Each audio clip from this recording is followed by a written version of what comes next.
The moon hung low, casting an eerie glow over the crumbling brick apartments of the slums. Inside her tiny, dimly lit unit, Maria Barron folded the last of Daniel's school shirts, her fingers moving methodically over the fabric. She glanced at the clock on the wall, 11:47 p.m.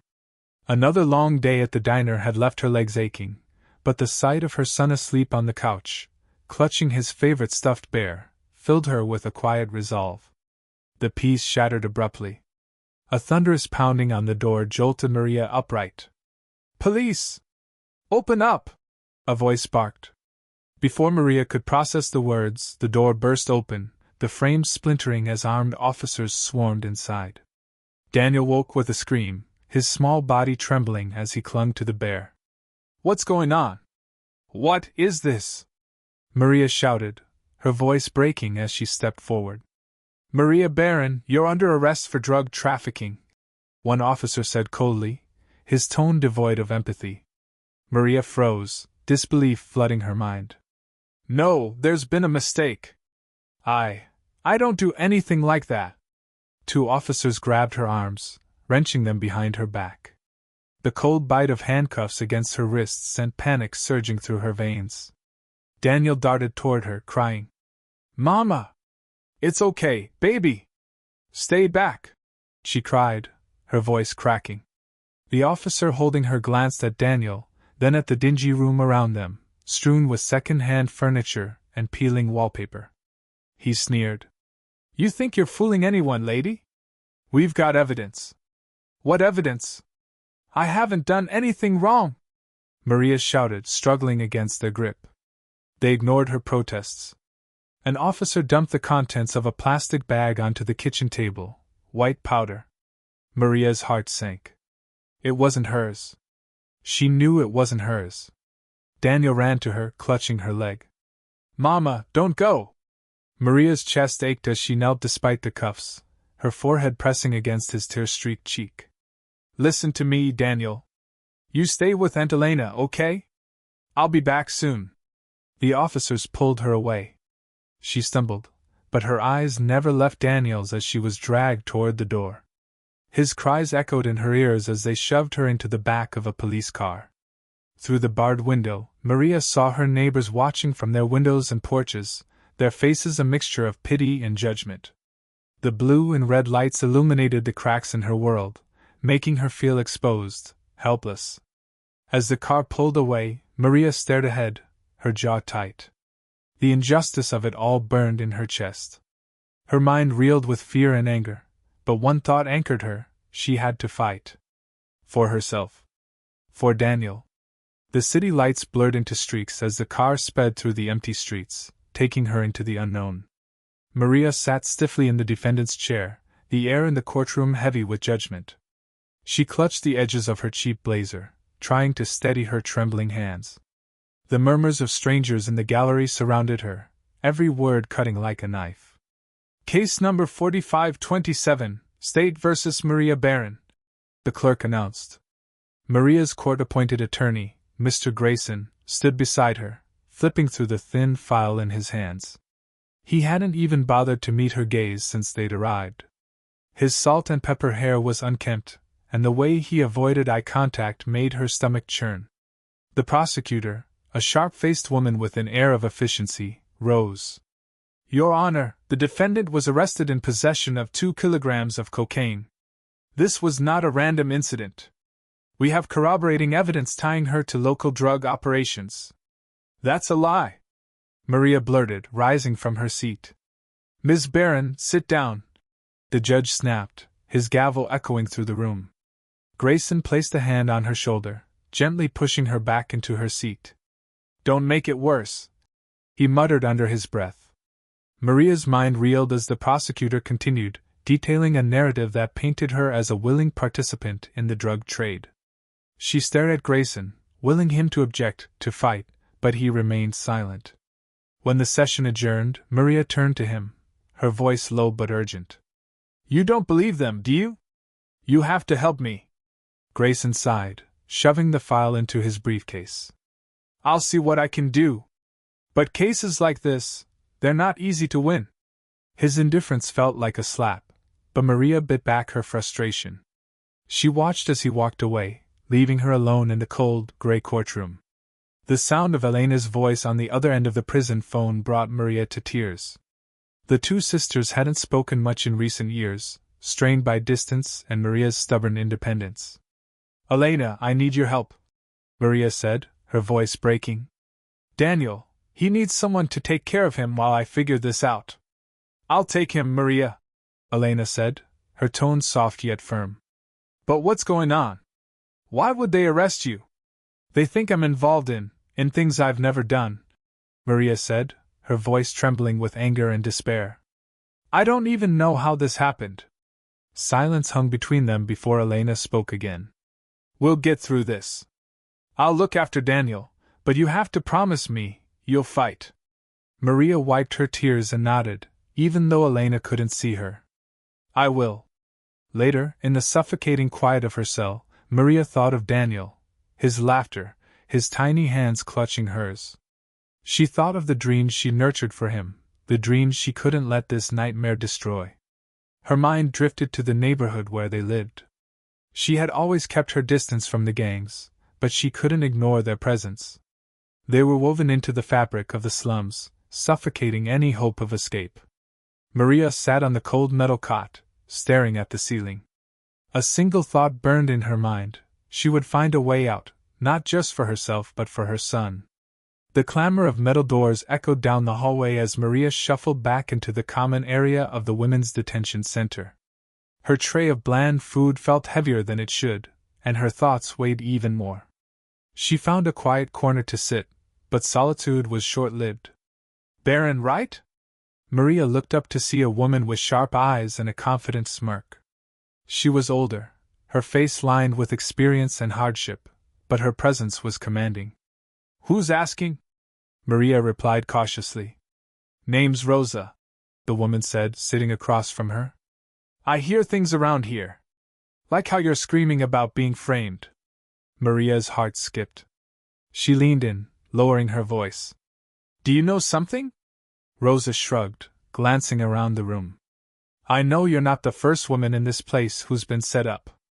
The gangs like to use people like you, single moms struggling to get by. Easy targets." The words stung, but Maria nodded. "They planted that stuff near my apartment. I swear, I don't know anything about their operations." Rosa's gaze hardened. "Then you've got a problem. Because the people who framed you? They don't care about your innocence. You try digging into this, and you'll be stirring a hornet's nest." "I don't have a choice," Maria said, her voice firm. "My son needs me. I can't let them win." Rosa studied her for a moment, then smirked again, this time with a trace of admiration. "You've got guts, Barron. Tell you what, keep your head down for now. But if you're serious about fighting back, I might be able to help." Maria stared at her, a flicker of hope igniting amidst the darkness. "I'm serious," she said. "I'll do whatever it takes." Rosa leaned back, her expression unreadable. "We'll see." The bus rumbled through the streets, taking Maria to the courthouse for a meeting with Grayson. The view outside the window made her chest tighten. Her neighborhood, once familiar, now seemed foreign. People she'd known for years avoided her gaze or turned away entirely. When she stepped off the bus, she spotted Mrs. Delgado, her elderly neighbor, sweeping her porch. Maria mustered a small wave. Mrs. Delgado hesitated, her broom pausing mid-sweep. "Maria," she said cautiously. I heard what happened. You should have stayed out of trouble." "I didn't do anything, Mrs. Delgado," Maria said, her voice steady despite the lump in her throat. The old woman shook her head and went back to her sweeping. Maria's shoulders slumped as she walked away. Further down the street, she passed the corner where the gang lingered, their eyes following her like wolves tracking prey. The leader, Juan, leaned against a lamppost, his smirk as sharp as a knife. "Back in the neighborhood, huh?" he called out. "Guess they haven't locked you up for good yet." Maria ignored him, quickening her pace. Her pulse raced, but she didn't look back. She knew better than to show fear. As she approached her sister Elena's apartment, Daniel burst out the door to greet her, his arms wrapping around her waist. "Mama!" Maria knelt, hugging him tightly. Elena appeared in the doorway, her expression both relieved and concerned. "They're watching you," Elena whispered once Daniel ran back inside. "The gangs, the police, everyone. Be careful, Maria." Maria nodded, her resolve hardening. She couldn't let the community's fear or the gang's intimidation break her. She had to find a way to expose the truth, no matter the cost. Maria sat across from Mr. Grayson in his cramped office, her fists clenched on her lap. The man barely glanced at her as he sifted through papers on his desk. "You're not doing enough," Maria said, her voice low but firm. Grayson sighed, leaning back in his chair. "Maria, cases like this are tough. The evidence against you is solid." "It's not solid, it's fake," she snapped. "And you know it. You're just not trying hard enough to prove it." His eyes flicked up, finally meeting hers. "And what exactly do you want me to do? I've seen this kind of case before. Going up against the gangs, the police, it's dangerous. People who dig too deep end up disappearing. I'm not asking for a miracle," Maria said, leaning forward. "I'm asking for you to do your job. Investigate. Find out who planted those drugs. Help me fight back." Grayson rubbed his temples, the weight of her words sinking in. "Fine," he muttered. "I'll take another look. But don't expect miracles." "I don't need miracles," Maria said, her voice steely. "I just need the truth." As she left his office, she felt a flicker of hope amidst the frustration. Grayson might not believe in her yet, but she'd make sure he had no choice but to take her side. Back in her cell, Maria sat beside Rosa, the two speaking in hushed tones. Rosa had been as good as her word, sharing tidbits of information about the gang's operations. "They've got connections everywhere," Rosa said. "Police, judges, even politicians. That's how they stay untouchable." Maria's stomach churned. "There has to be a way to expose them. Something they can't cover up." Rosa hesitated, then leaned closer. "There's a guy, Victor. Used to run errands for Juan's crew before he got locked up. He's in here, and he hates their guts now. If anyone knows how they framed you, it's him." Maria tracked Victor down in the yard the next day. He was wiry, with a nervous energy that made him seem like he was always looking over his shoulder. "What do you want?" he asked when Maria approached him. "I heard you know things about Juan's crew," she said carefully. "I need your help." Victor scoffed. "Why would I stick my neck out for you?" "Because you hate them," Maria said, her voice firm. "And because I'm innocent. I just need to know how they set me up." Victor studied her for a long moment before nodding. "Fine. I'll tell you what I know. But if this backfires, we're both dead." That evening, Maria relayed what she'd learned to Grayson. Victor's testimony painted a damning picture of the gang's influence, and how they manipulated the justice system to eliminate threats or scapegoat innocence. Grayson's skepticism began to waver. "If we can corroborate this, it might be enough to make the court take a second look." Maria's heart raced. For the first time, she felt like the scales were beginning to tip in her favor. Maria stood in the shadow of a rusted warehouse on the edge of the neighborhood, her heart pounding so loudly she could hear it in her ears. The air was thick with tension, and the faint hum of traffic from the nearby highway felt miles away. She clutched a small recording device hidden in her jacket pocket, her fingers trembling. Rosa's warning echoed in her mind, "You don't confront someone like Juan unless you've got nothing to lose." The door creaked open, and Juan stepped out, flanked by two of his enforcers. His smirk returned when he saw Maria. "Well, well," he said, his voice dripping with mockery. "What brings you here, Barron? Come to beg for mercy?" "I need answers," Maria said, forcing steel into her voice. "Why did you frame me? What did I ever do to you?" Juan laughed, a cruel sound that sent chills down her spine. "It's nothing personal. We needed a fall guy, or girl, in this case. You were easy to pin it on. Single mom, no connections. No one cares what happens to people like you." Maria's stomach churned, but she kept her face neutral. You'll regret this, she said, her voice shaking with both fear and fury. One step closer, his face inches from hers.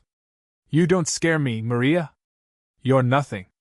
And if you keep digging, you won't even be that. As he turned to leave, Maria slipped the recorder deeper into her pocket, her hands clammy. She had what she needed, but the price was steep.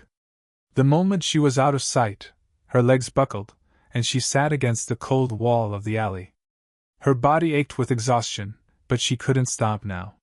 She sent the recording to Grayson, praying it would be enough to force the court to listen. The courtroom was packed, the air buzzing with tension.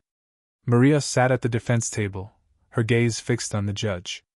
Grayson stood beside her, looking sharper and more focused than she had ever seen. Your Honor, Grayson began, holding up the recording device. This evidence proves that Maria Barron was framed by a known criminal organization. Not only does it exonerate her, but it also exposes deep corruption within the local justice system. The prosecutor objected, but the judge silenced her with a raised hand. Let's hear it. Grayson played the recording, Juan's voice echoing through the courtroom. You were easy to pin it on. Single mom, no connections. No one cares what happens to people like you. Gasps rippled through the room. Maria kept her expression steady, though her heart felt like it would burst. The prosecutor stumbled through a rebuttal, but it was clear the tide had turned. Grayson followed up with Victor's testimony, corroborating the gang's involvement and the police's role in planting evidence. Finally, Maria rose to speak. Her voice was clear, though it trembled with emotion. I am not a criminal. I am a mother, a worker, and someone who wants nothing more than to give her son a better life. All I've ever done is try to survive in a system that seems designed to break people like me. But I won't be broken. The room fell silent as her words hung in the air. The judge looked down at Maria, his face unreadable. The charges against Maria Barron are hereby dismissed, he said at last. She is free to go. Maria exhaled sharply, tears spilling down her cheeks. She had won. Maria held Daniel's hand as they walked through a sunlit park, the laughter of children filling the air. The city seemed brighter than it had in years, though she knew the scars of the past wouldn't fade easily. Are we going back to our old house? Daniel asked, his small voice filled with curiosity. Maria knelt down, looking him in the eyes. No, Mijo. We're going somewhere new. Somewhere safe. Daniel nodded, his grip tightening on her hand. Okay, Mama. As they walked, Maria glanced at her phone.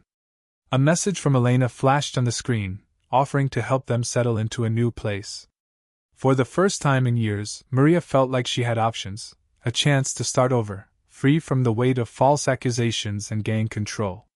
She watched Daniel run ahead to join a group of kids playing soccer. His laughter rang out, pure and unburdened. Maria sat on a bench, letting the sunlight warm her face. She didn't know what the future held, but she was ready to face it. For herself. For Daniel. For the life they both deserved. The chains that had bound her were gone, and in their place was hope.